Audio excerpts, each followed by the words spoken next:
Salut à tous, c'est Nicolas. On se retrouve pour une nouvelle vidéo et celle-ci sera consacrée au preview du Commander 2016. Ça y est, enfin les previews ont commencé et je peux vous dire que j'attendais ça. Donc aujourd'hui il y a eu 12 cartes qui ont été sorties dont 10 en français.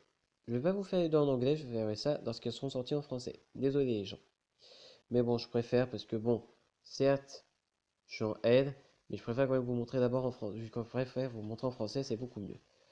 Donc, nous commençons d'abord avec Chrome, opus de Ludwig. Un peu référence à Zendikar quand même. À Zendikar, à Innistrad quand même. Parce que Ludwig, rappelez-vous, c'est un gars, je crois que c'est un mage, si j'ai bien compris. Je n'ai pas suivi toute l'histoire, mais bon, on verra bien.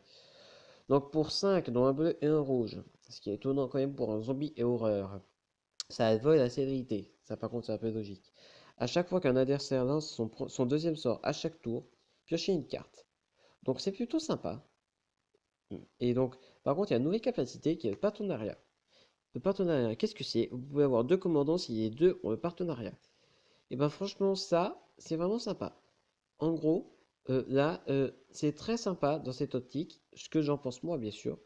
Et puis, voilà quoi. Ah ben, il est vivant! Vivant! C'est Ludwig qui crie ça. Et donc, du coup, en fait, il n'est pas du tout comme je vous l'ai dit, c'est un nécro-alchimiste.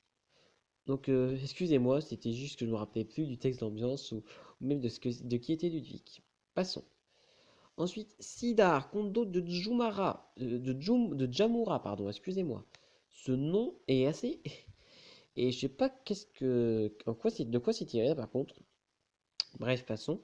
Pour 4, c'est une 2-5, un humain chevalier.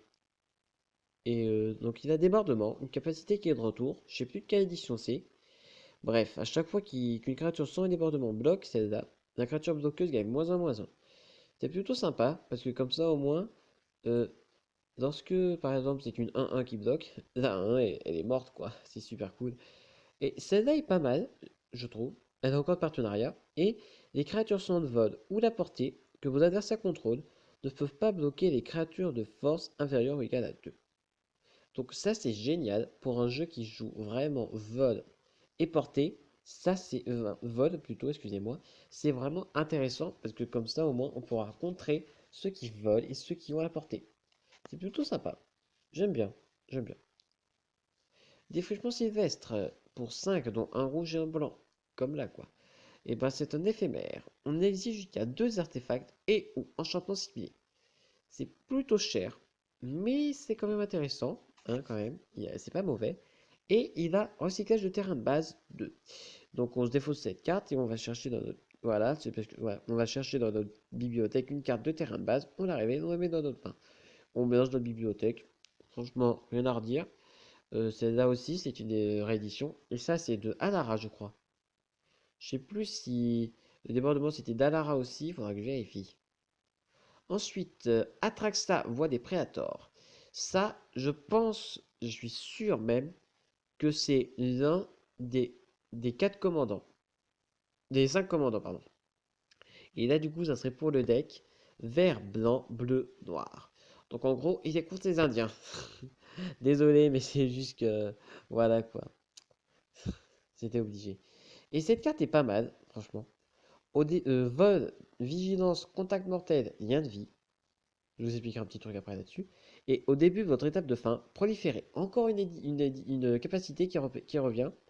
Vous choisissez n'importe quel nombre de permanents et ou avec des marqueurs sur eux, puis vous leur donnez à chacun un autre marqueur d'une sorte déjà présente. Ah d'accord, j'ai compris. Donc en gros, il peut y avoir des marqueurs +1/+1 ou des marqueurs charge et tout. C'est sympa. C'est très sympa, je trouve. Parce qu'au début de votre étape de fin, à chaque fin de tour, quoi, c'est super sympa. Et c'est un ange horreur. Donc déjà, on avait vu ça dans la lune hermétique, rappelez-vous, avec Gisela et Bruna.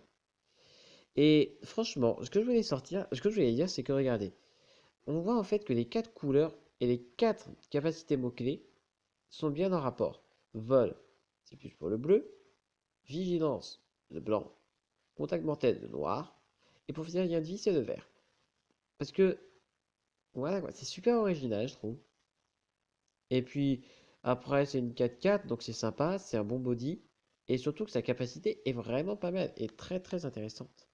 Donc on verra ce que ça donne. On continue avec bouleversement grave.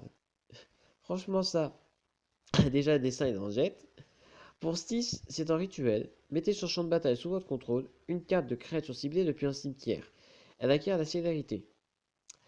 J'ai envie de dire, c'est pas mal, mais ça coûte un peu trop cher, quoi. Parce que pour 6 quoi, pour 6 mana, on fait juste ça. Voilà, quoi. Et bon, recyclage de terrain de base pour 2. En fait, c'est bien, mais voilà, c'est un peu trop cher. Pardon. Expiration sublime pour 7. C'est un rituel. Avec la témérité.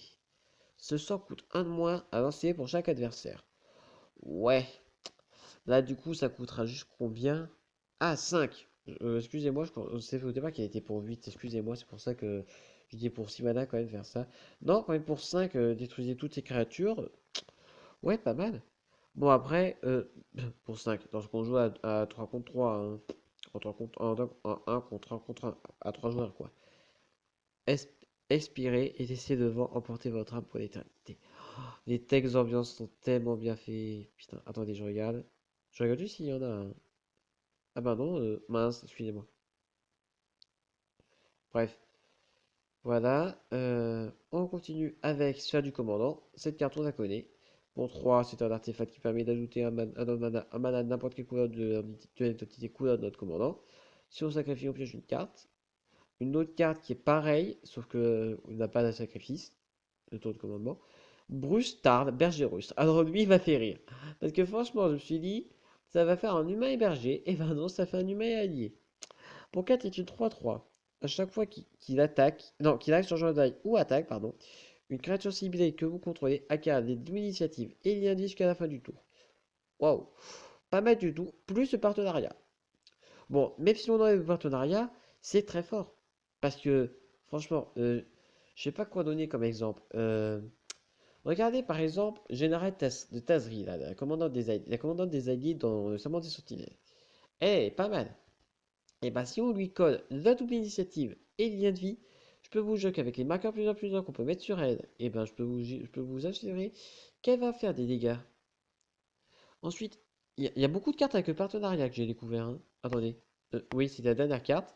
Et donc pour finir, Silas Ren, expert chercheur. Pour 3, c'est une 2-2 contact mortel humain.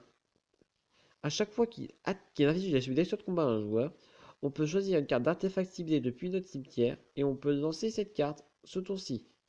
Je sais pas si les cartes avec le partenariat peuvent être exclusives aux commandeurs.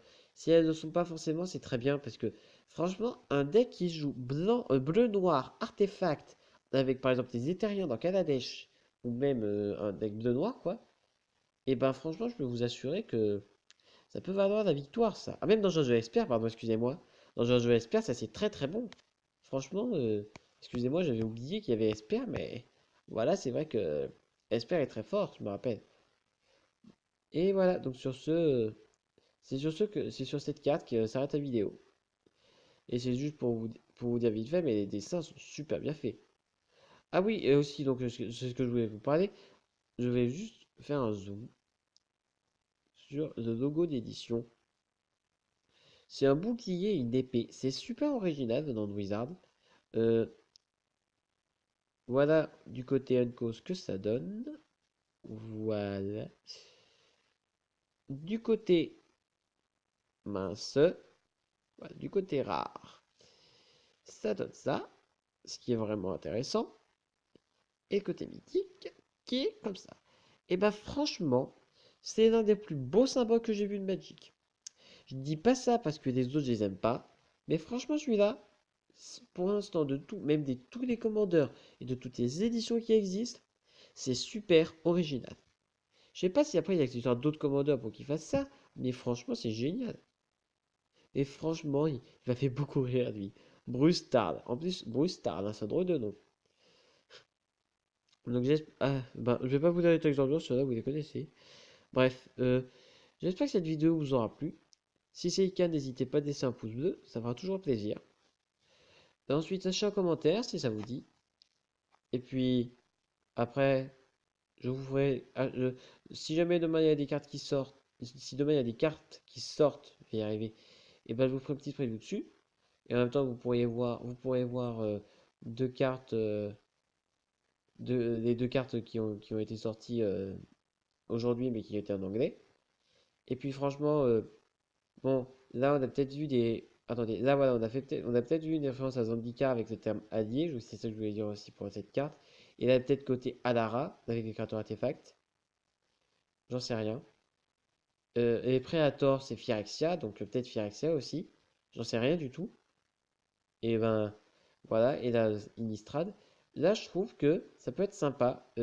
Donc là, je verrai. Et ben, il y en a un qui sera. Il y a une des deux cartes, là, je vous dirai, je vous montrerai demain parce que les deux cartes sont gravées en français, plus les autres. Et ben, ça fera référence à Terros. Voilà. Et franchement, je pense que ça peut vraiment promettre, cette édition. Je vais pas vous mentir. Ça peut, cette édition, ces cartes pour le commandeur, ça peut promettre. Et je vous laisse avec ce Silas Reine. Voilà. Allez, à demain, les amis. Ciao.